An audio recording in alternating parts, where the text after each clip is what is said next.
Shapes and wireframes. Welcome back everyone. I'm Abib Adetokun. Now it's time to start designing the cool stuff.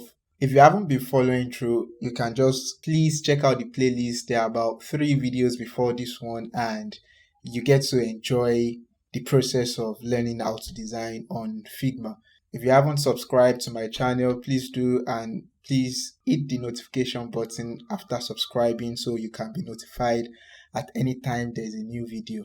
That said, let's get started. What we are going to do is to recreate all these shapes here. They look so fun. Look at it. You are going to get to learn how to create everything that you can see on my screen right now. And I believe this is going to be fun. Now let's start with the first one. Like we did earlier in the previous videos, this is a rectangle, and to create another rectangle, I'm just going to hit R on my keyboard and draw a rectangle. Look at that, as easy as that. And then the next one is line.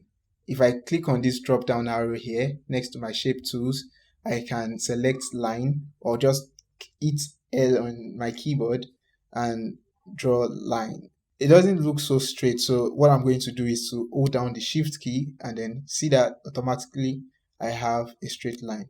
So the next one is the arrow. Select arrow, come down here, click drag, try holding shift so you can get a straight arrow.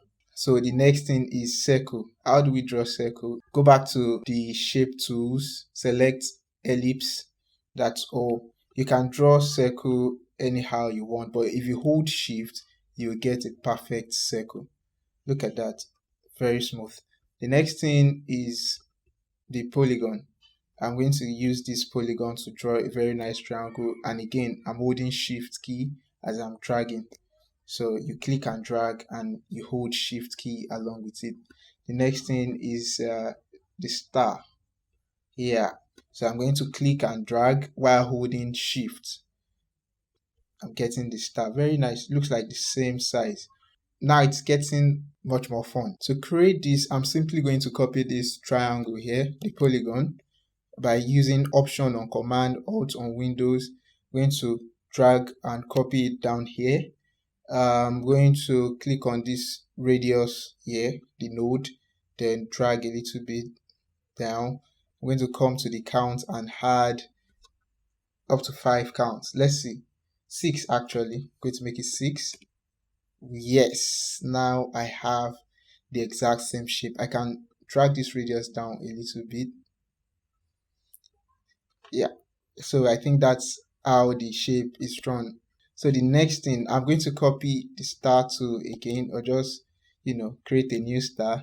I'm going to add, let me count, 1 2 3 4 5 6 7 8 9 10 11 12 13 14 15 16. Okay, I'm going to add about 16 more angles. So what I'm going to do, I'm going to come to where we have star here and add 16. All right, so look at it, how simple is that?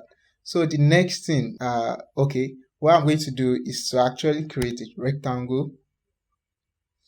I'm going to create a perfect width and height rectangle. So I'm going to make my width 140, and then I'm going to make my height 140. All right, so if I click on this here, it locks the width and height such a way that when I start editing, it increases my width and height on the same count. So if I unlock it and I only increase the height, it will be just the height increasing. But if I lock it and then I increase the height, it also increases the width at the same time with the same count. So I'm just going to leave it as 150. I'm going to select my rectangle again, then go to my corner radius, add corner radius of 20. It will give it a very nice round edge. You can see I'm going to select it again and give it a rotation. I think I'm going to use minus 50 degree. Let's see. Yeah, very nice. Now another thing is I'm going to duplicate this using Command D, Control D on Windows. Then I'm going to move it to the side, something like this. Now that I have these two, I'm going to select the first one, hold shift, then select the second one. Now I'm selecting two shapes at the same time. What I'm going to do here is to go up here and select union selection. So with the union selection in place, I can now move both of them around. You can see, very lovely. So you can actually create any shape on Figma. You just need to be able to use the tool. Let us try to create the next shape. I'm going to use Command D to duplicate this again. I have a duplicated copy. Then I will drag down here. So this time around, I'm going to go back up here and select subtract selection instead of union selection. So when you subtract, the one on top is used to subtract from the one below. So let's see the next shape. I'm still going to copy. This time around, I use Option, hold down Option, click and drag down here. I'm going to go back. This time around, I'm going to select intersect selection, and yes, as simple as that. Now to create the next shape, I'm just going to copy this, bring it down here, go back here and select exclude this time around. So we have an intersection between the two boxes. Now the next one is I'm just going to copy again to be able to create the next one. This time around, instead of using exclude, I'm going to flatten selection. Now what's the difference between flatten selection and union? So for union, you can still see that we have two individual shapes, but you can move it as a whole. But then when you come to flatten selection, we have just one now. So if you try to select one of them, you won't be able to. So you just have some nodes to play with. For the next shape, I'm going to copy the flattened selection. So now I'm going to double click and then select the 4 nodes on top. Now I'm going to hold my shift key and press the up arrow key 3-4 times. Yeah, that's cool. I'm going to do the same thing down here. Click and drag above the 4 nodes. Then, move 3 times for the one below. Now for the one on the left, select the 2 nodes and then hold shift and press the left arrow key twice. I think that's okay. Do the same thing for the right, twice. But I just want to make this go up a little bit. So cool. I think we have the shape. I'm going to press done here now. Cool. So finally we have this, and this is very interesting because we get to use the pen tool. So click P on your keyboard. I'm going to start somewhere around here. Click. I will bring it somewhere around here. Click again and drag to kind of have this angle. So that gives me an opportunity to have another angle bent in. Click again and drag till it looks similar. Yeah, that's cool. Now I'm going to click somewhere around here and then drag again to have something like the edge that we have. Can see it's a free hand tool. It allows me to create a custom shape. So I'm just going to click somewhere around here again, drag, do a little bit of this. Cool. Then click again and drag. Okay. Then finally click the first node. Now that I have this shape, I'm going to press done. But if you notice, the line here is tinier than this. So what we are going to do is to select this and then come down to where we have stroke. So where we have stroke, we can change the color and then we can change the visibility, the transparency. We can hide or unhide. We can remove using this minus sign here. But I'm going to press Ctrl Z to bring it back. Then we can have the width of the stroke. We can have it bigger. I'm going to select here and press 14. Cool. So we have almost the same width as this. Finally, we have this center. So if I zoom in, you see that there's a line in the center. So the idea is the entire stroke is centering around the line that we created. So if I say inside, for example, it brings the stroke inside the line we created. And if I say outside, it takes the stroke outside the line we created. So I'm just going to leave it inside. I think I prefer it inside. All right, so let's go back. Now that we've created shapes, let's get to wireframe.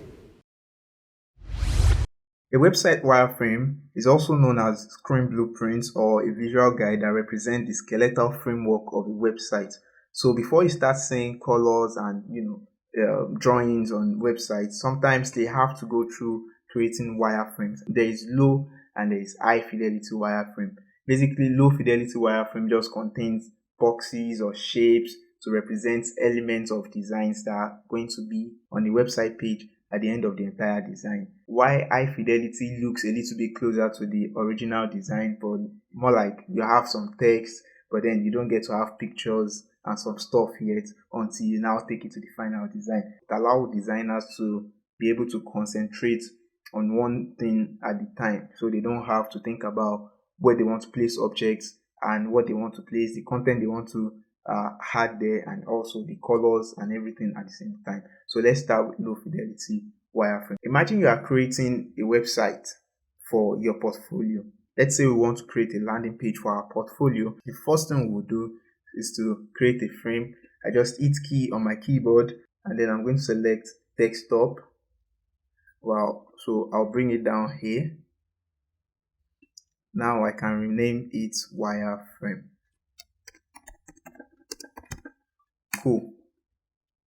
So now, if you are creating a portfolio for yourself, a website, if you are creating a web page for yourself, for your portfolio, the first thing you see on web page is the navigation bar at the top, right? So we can use a long rectangle to represent that. I'm going to draw a long rectangle around this width and height over the frame.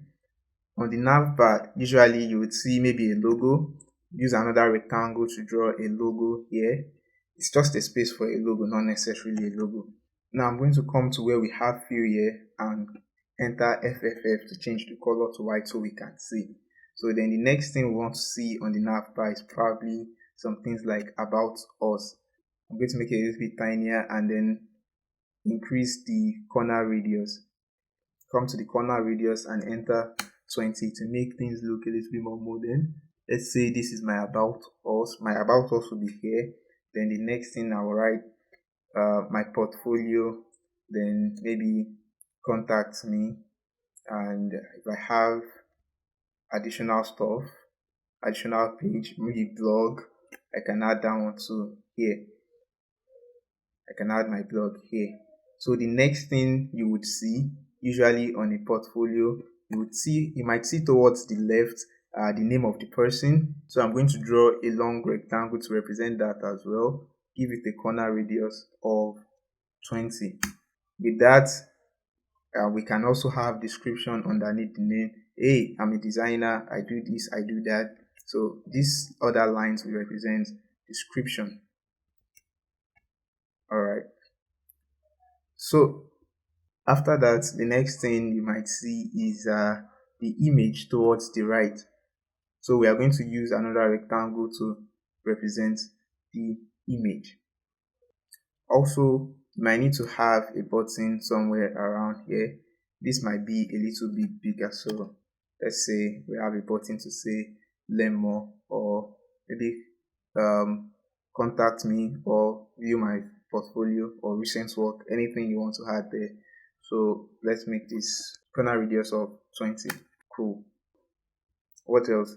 And sometimes you might want to list the tools that you use, so you can do something really small below here and add some spaces for your tools.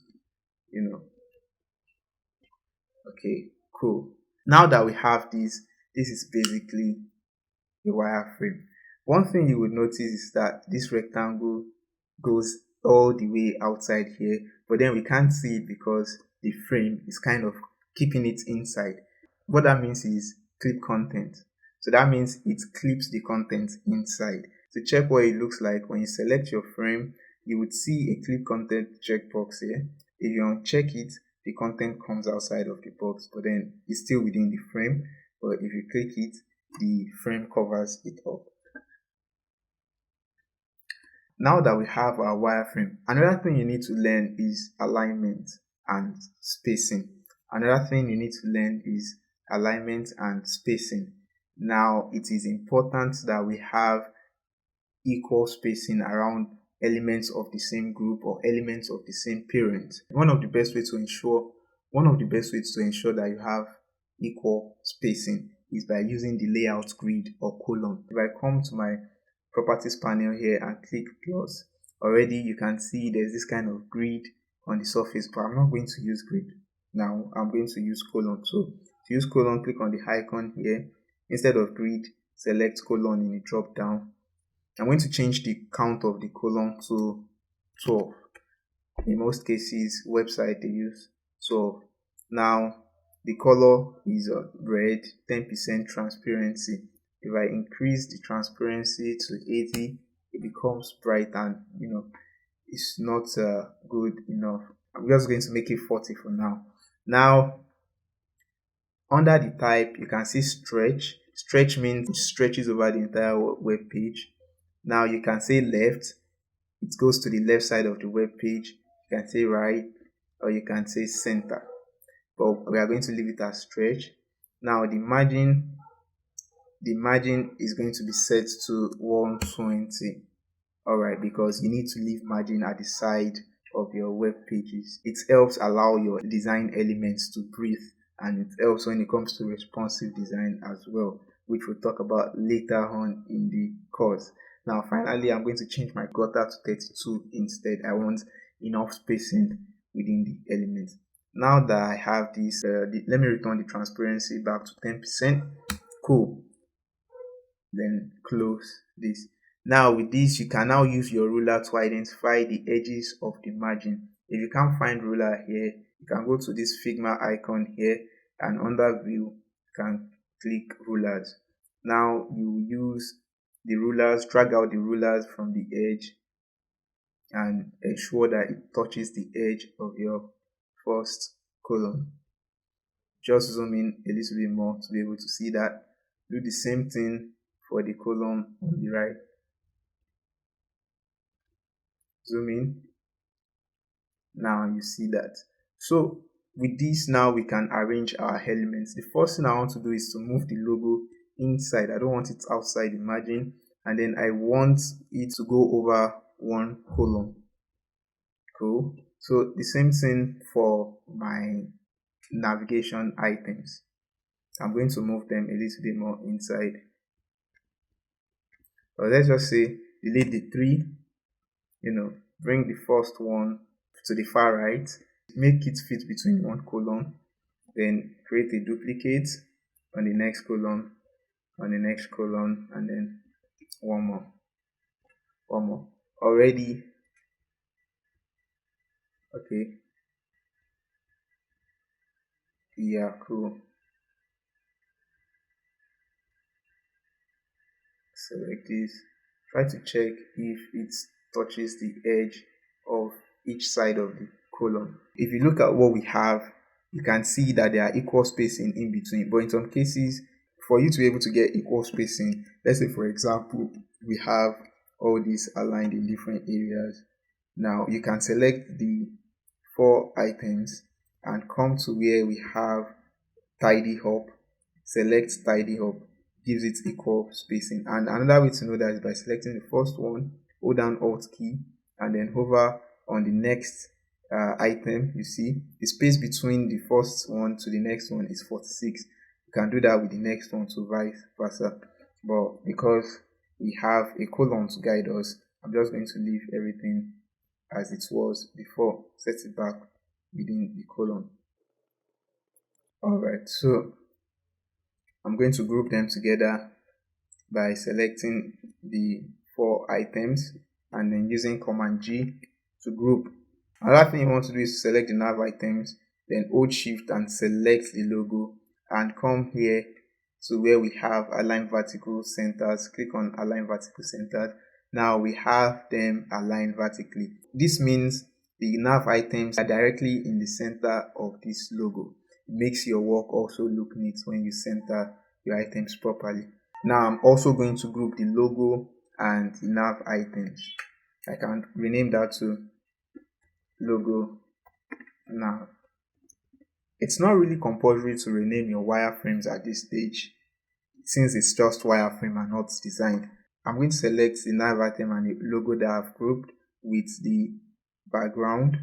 Now I'm going to use center align. If you look at it closely, there is more space up here than it is down here. So I'm going to go to align vertical center again. Now this is very good. So I can group this finally and say and call it nav. That's navigation. I think I prefer blue. It's more subtle to the eye. So the next thing, we might want to fit some of our content inside the margin. Okay, so I'm going to select this text and button. Remember, we use this to represent our text and button.